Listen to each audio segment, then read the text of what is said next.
Tika ambruk terduduk. Sekelebat adegan berbahaya yang dilihatnya di lantai atas kembali menari-nari nakal di pikirannya. Dia merinding, antara ngeri tapi juga entahlah. Dia tidak tahu apa perasaannya sekarang. Yang pasti wajahnya pucat. Mbak Tika lihat apa? Apa Mbak? Cerita dong. Lihat Mbak nih yang berciuman ya? Tawa para karyawan di lantai bawah membuat malu yang mendengarnya. Mereka berhenti cekikikan saat melihat Han masuk melalui pintu kaca. Laki-laki itu menganggukkan kepala, lalu berjalan menuju tangga. Duduk diam tidak bergeming, seperti semesta yang hening, tidak peduli keadaan sekitarnya. Han duduk di tangga sambil memeriksa HP-nya.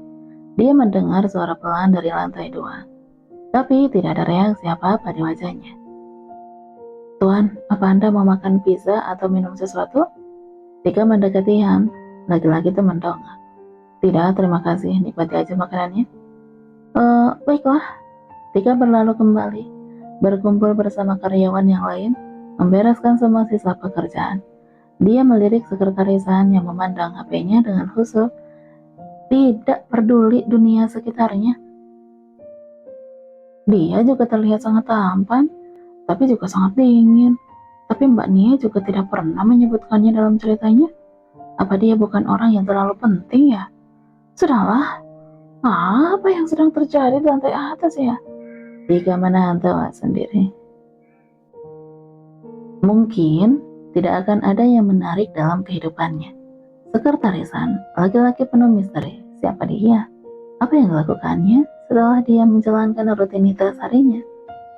Setelah melewati sore yang penuh cinta di ruko 2 lantai, yang penuh cinta hanya kedua majikannya, dia sendiri hanya duduk diam di tangga, menyelesaikan urusan pekerjaannya, memeriksa laporan kinerja para petinggi perusahaan, sambil menikmati sebotol jus dingin yang diberikan karyawan toko, sebelum mereka meninggalkan toko karena habisnya jam kerja. Setelahnya makan malam yang hangat di sebuah restoran pribadi tengah kota, Han memilih keluar dari ruangan, meninggalkan bos gila yang sedang dimabuk cinta pada istrinya. Padahal Dania udah mencegahnya agar dia tetap berada di ruangan dan ikut makan malam bersama. Memohon dengan sangat lewat sorot mata mengibah dan mulut yang bicara tanpa bersuara. Apa Anda pikir saya tidak tahu arti lirikan Tuan Saga? Selamat menikmati makan malam panjang kalian berdua. Maaf Nona, saya tidak bisa menolong Anda. Kendalikan sendiri laki-laki yang udah tergila-gila pada Anda ini semampu Anda. Begitulah pada akhirnya dia menikmati makan malamnya di sebuah meja tanpa bicara sepatah kata pun. Hanya menikmati makanan, ekspresi wajahnya pun entah menunjukkan apakah makanan itu nikmat atau tidak. Hanya dia yang tahu. Saatnya kembali ke rumah setelah makan malam yang panjang untuk ukuran yang hanya makan malam saja. Sepanjang perjalanan di kursi belakang hanya terdengar, "Sayang, hentikan, aku mohon hentikan." Apa cinta benar-benar bisa membuat pelakunya bertingkah setidak waras tuan muda sekarang? Rasanya dia tidak sampai seperti ini dulu saat bersama Helena. Han berdiri di tempatnya sampai Saga dan Dania yang diikuti Pak Mun masuk ke dalam rumah. Setelah mereka menghilang ditemani dengan kesendirian dan angin malam yang berhembus, dia masuk kembali ke dalam mobilnya, meraih HP yang tersimpan di laci mobil, menghidupkan, lalu melemparkannya pelan di kursi depan. Setelah itu menghidupkan mobil dan membawanya keluar dari gerbang utama, menuju kehidupannya sendiri. HP di kursi depan berkedip-kedip. Pesan masuk bergetar beberapa kali. Email masuk. Itu adalah HP khusus yang dia pakai sebagai laporan rahasia semua hal yang berhubungan dengan Tuan Saga dan antar grup. Mobil melewati jalanan yang cukup lenggang. Ramai orang yang menikmati kehidupan malam, namun tidak sampai menimbulkan kemacetan. Mobil berhenti di perempatan lampu merah. Terdapat beberapa antrian menunggu.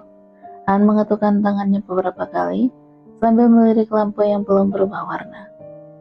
Sedetik setelah warna lampu berganti, udah terdengar bunyi klakson mobil di belakang.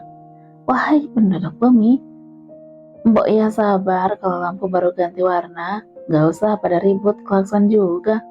Mobil di depanmu juga akan bergerak. Han melajukan mobilnya lagi dengan kecepatan sedang, menyusuri jalanan menuju kediamannya.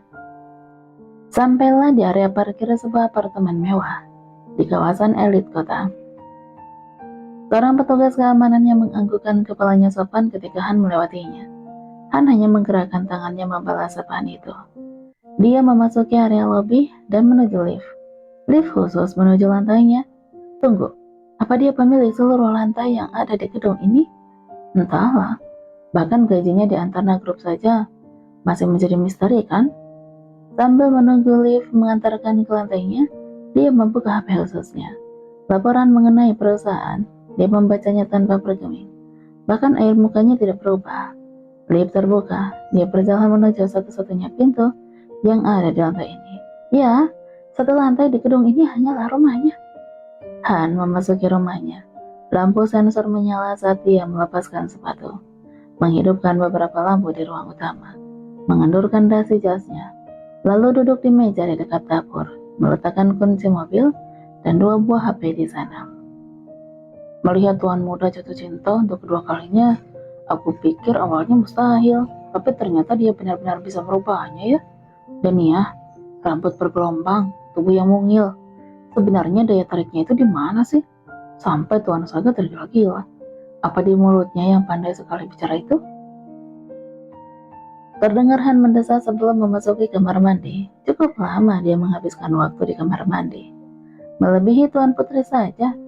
Salah satu hobinya memang berendam di bak kamar mandi sambil berpikir. Apa yang dipikirkannya?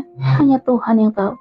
Lagi pula, selain Dania, mungkin tidak akan pernah ada yang iseng menanyakannya padanya. Malam semakin larut. Han menghidupkan kompor dan menuangkan segelas susu ke dalam panci kecil. Dia menghangatkannya sebentar, kemudian kembali menuangkannya ke dalam gelas yang tadi. Mencampurkan sesendok madu ke dalam susu hangat, lalu membawanya menuju meja di mana HP-nya berada. Kembali, dia memeriksa pesan yang masuk di HP khusus. Cih, banyak sekali yang harus aku bereskan. HP yang satunya menyala, HP resmi yang dia pakai pesan masuk. Nona Dania mengirimkan sejumlah uang yang cukup besar ke Badan Amal Kota. Akan saya periksa penerimaannya siapa saja. Pesan diterima. Berikan semua laporan transaksi keuangan yang dipakai dari kartu dan rekening yang diberikan Tuan Saga. Pesan balasan terkirim. Baik, selesai laporan. Han menikmati setiap tegukan minumannya. Minum susu hangat sebelum tidur. Katanya bisa membantu tidur nyenyak. Sepertinya berhasil untuknya, karena setiap malam dia tidak pernah melewatkannya sama sekali. Sekarang Han yang mengirimkan pesan. Bagaimana Helen? Terkirim. Dia sudah mendekati IO. Undangan untuk peresmian juga sudah dia dapatkan. Biarkan aja, urus sama dia, jangan sampai ada berita tentangnya setelah peresmian. Apa akan membiarkannya muncul di peresmian? Itu akan jadi terakhir kalinya dia mengganggu Tuan Saga. Kumpulkan semua bukti, cetak semua foto yang kau dapat. Baik Tuan. Aku sudah memberimu kesempatan untuk menyerah Helen, tapi sepertinya kau benar-benar keras kepala dan tidak tahu malu. Berbeda denganmu yang dari awal memang hanya ingin memanfaatkan ketulusan cinta Tuan Saga. Kalau Dania bahkan sampai hari ini, saking bodohnya, dia tidak menyadari perasaan sesungguhnya Tuan Saga. Kenapa perempuan itu banyak sekali macamnya begini sih? Meletakkan HP yang biasanya, sekarang beralih pada HP khusus di tangannya. Membuka beberapa email penting yang dikirimkan pada kaki tangannya di dalam perusahaan. Bukan CEO, tapi Han selalu punya wakil khusus yang berada di bawahnya langsung untuk memberikan informasi mengenai kinerja perusahaan secara nyata. Bukan hanya laporan tertulis yang dibuat sebaik mungkin, namun fakta real di lapangan. Siapa saja mereka, tidak ada yang tahu. Siapa saja bisa menjadi bayangannya, apapun posisinya di perusahaan. Tapi yang pasti mereka adalah orang-orang yang setia pada Antarna Group. Orang-orang yang separuh hidupnya mengabdikan diri untuk Antarna Group. Melelahkan, aku juga ingin pergi berlibur. Tapi di situasi seperti ini, saat bos yang tidak bisa membedakan mana buah apel dan buah semangka, kapan mereka akan saling mengakui perasaan mereka? Setelah memeriksa semua laporan, dia meletakkan semua HP-nya bercampur dengan kunci mobil. Di meja dapur, Han mematikan beberapa lampu dan menyisakan satu, lalu berjalan menuju kamarnya. Sebentar, setelah menjatuhkan diri di atas tempat tidur, dia udah mulai bergumam lembut masuk ke dalam mimpi. Aku juga ingin jatuh cinta pada gadis berambut bergelombang dan berwajah manis. Andai ada yang merekamnya saat mengigau dalam tidur. Itu bisa jadi aib yang bisa dipakai untuk mengancam sekretarisan seumur hidupnya. Hari perayaan ulang tahun ibu. Pesta yang udah sedari kemarin menjadi topik hangat di kalangan para pelayan di rumah utama. Kakak ipar, maafkan aku. Latihan magang belum selesai. Aku akan langsung menyusul ke gedung.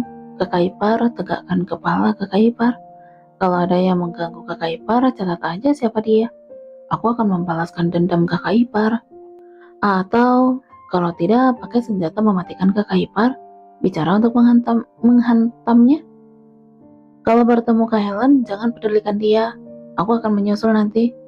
Pesan beruntun dari Jenika.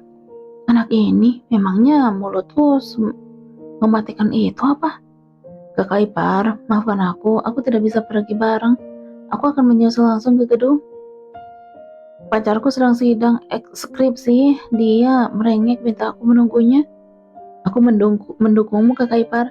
Kalau bertemu Kak Helen, jangan hiraukan dia. Kakak ipar adalah wanita kesayangan Kak Saga. Aku akan mendukungmu selalu. Pesan dari Sophie. Ya ampun, dua anak ini manis sekali sih. Mereka benar-benar mengkhawatirkan aku. Dan ia meletakkan HP-nya. Beralih pada pantulan dirinya di dalam cermin. Dia sudah memakai riasan yang cukup baik sekarang.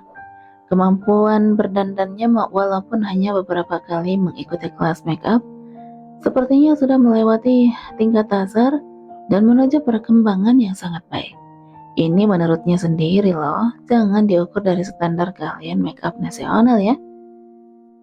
Cukup kan? Lagi pula nanti tamunya pasti kebanyakan ibu-ibu sosialita kan? Kalau seperti ini, Tuan Saga juga tidak akan marah. Karena aku berdandan kan? Masa aku tidak boleh berdandan di pesta mewah ulang tahun ibunya? Bisa-bisa aku diusir dari pintu masuk? Dan ia meyakinkan dirinya untuk berani. Dia percaya Tuan Saka akan muncul dengan cara yang dramatis seperti saat ulang tahun ayahnya, walaupun dia tidak mengenal siapapun di pesta itu.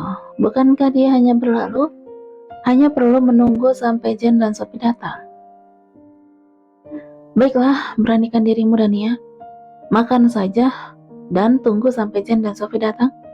Jangan pedulikan ibu atau Helena. Dania mengambil hadiah kecil yang udah dia siapkan untuk ibu. Jangan terlalu berharap ibu menyukainya. Aku ingin menangis karena saking tegangnya. Bahkan ini jauh lebih menegangkan daripada saat pernikahan. Karena saat menikah, aku bersama Raksa dan keluarga aku jadi tidak setakut ini. Dania menuruni tangga rumah. Tampak lenggang. Para pelayan bahkan Pak Mun memang diperbantukan di acara sejak siang tadi. Hanya ada beberapa pelayan dan penjaga yang tinggal di rumah utama. Maya pun ikut pergi ke gedung. Nona muda, mobil udah siap? Seorang penjaga udah menunggu di luar pintu masuk mendekat ketika Dania keluar. Terima kasih Pak. Laki-laki itu mengangguk sopan, tidak berani mengangkat kepalanya. Aturan baru di rumah ini, tuan muda melarang para penjaga atau pelayan laki-laki memandang nona muda lebih dari 3 detik. Peraturan aneh yang lahir karena alasan. Kalau kau memandang istriku lebih dari 3 detik, dia akan terlihat semakin manis di detik keempat. Jadi ingat itu, sampaikan pada para pelayan laki-laki aturan baru ini. Aku akan memecat siapapun yang melanggarnya tanpa peringatan. Itu berlaku untukmu juga, Pamun. Baik, Tuan Muda. Akhirnya mulai hari ini berlakulah aturan 3 detik di rumah ini. Semua pelayan di rumah tahu aturan ini, kecuali orang yang menjadi sumber dibuatnya aturan ini. Kenapa para pelayan laki-laki tidak ada yang mau menatapku ya? Apa aku sejelek itu sampai mereka malas melihat wajahku saat bicara? Dania bergumam pelan sambil melaju ke mobil meninggalkan halaman. Saat sampai di gerbang utama melihat mobilnya yang mendekat, penjaga gerbang langsung sigap membukakan gerbang. Dan ia membuka kaca pintu mobil dan mengucapkan terima kasih. Penjaga gerbang membalas sambil menundukkan kepalanya. Bahkan dia pun tidak mau melihatku. Sudahlah. Mobil memecah jalanan menuju gedung tempat berlangsungnya ulang tahun meriah Nyonya Besar Antarna Group. Ibu dari Presiden Segar Hardian. Akan semewah apa pesta yang berlangsung? Mungkinkah mengalahkan pesta ulang tahun negara ini? Dan ia meringis sendiri membayangkan pesta semacam apa yang akan dia datangi.